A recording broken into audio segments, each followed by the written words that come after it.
Okay, awesome. So, what can you tell me about yourself and your Irish roots? Did that have a lot of meaning for you as you were growing up? Yeah, I mean, I'm originally from Northern Ireland. I'm from Derry in Northern Ireland, and I lived there until 2004. And then I moved to Chicago to teach English at Loyola University. I taught Irish and British literature. So it has significance to me a lot, yes, because I spent most of my life there. Oh, that's great. That's awesome. I love that we're so related with the English language. That's great. How and when did you connect with iIrish?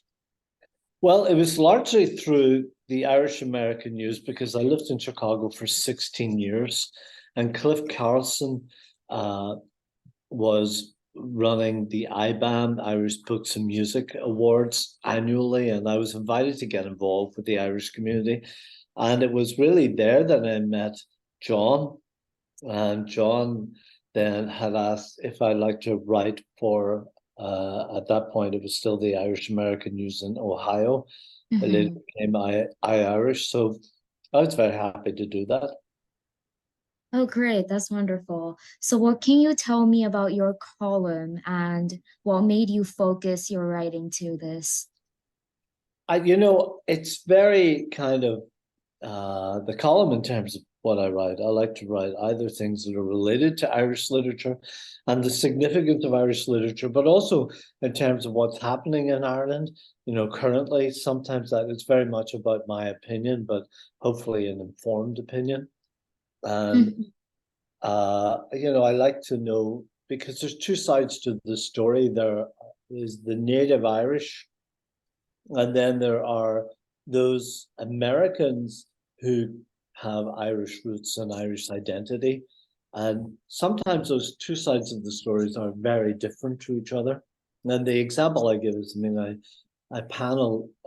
chaired a panel of writers from the US who were from an Irish heritage and then native Irish people who had come over for it. This was in Chicago. And it was very interesting to see the differences in their perspective of Ireland.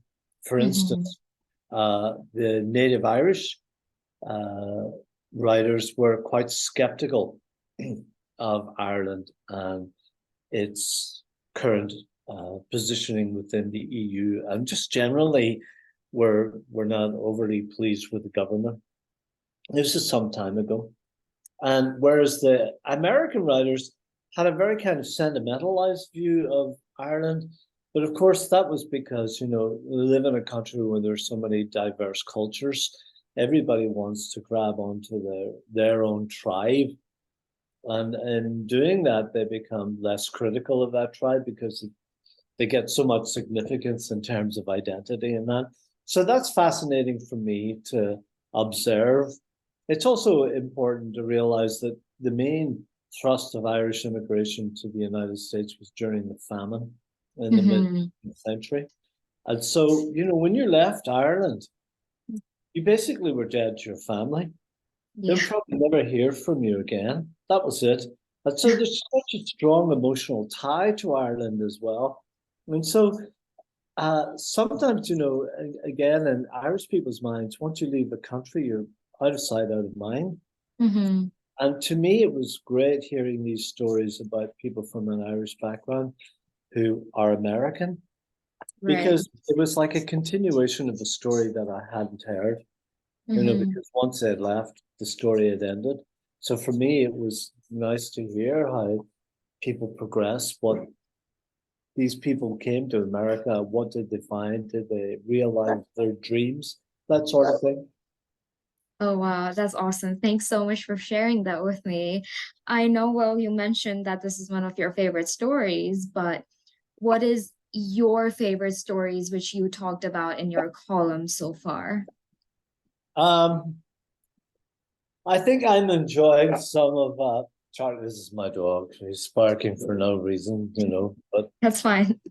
and the other one may start too, so we might have a duet. You're good. I think that my favorite stories are just thinking back. I grew up in the Northern Irish Troubles, and so Hmm. for me, thinking back during those times, which were very problematic and extremely turbulent, there were also kind of funny stories and things like that. So sometimes I think about that and how significant it was. And when you're in the middle of it, of course, you don't realize how significant it is because you're too busy trying to survive.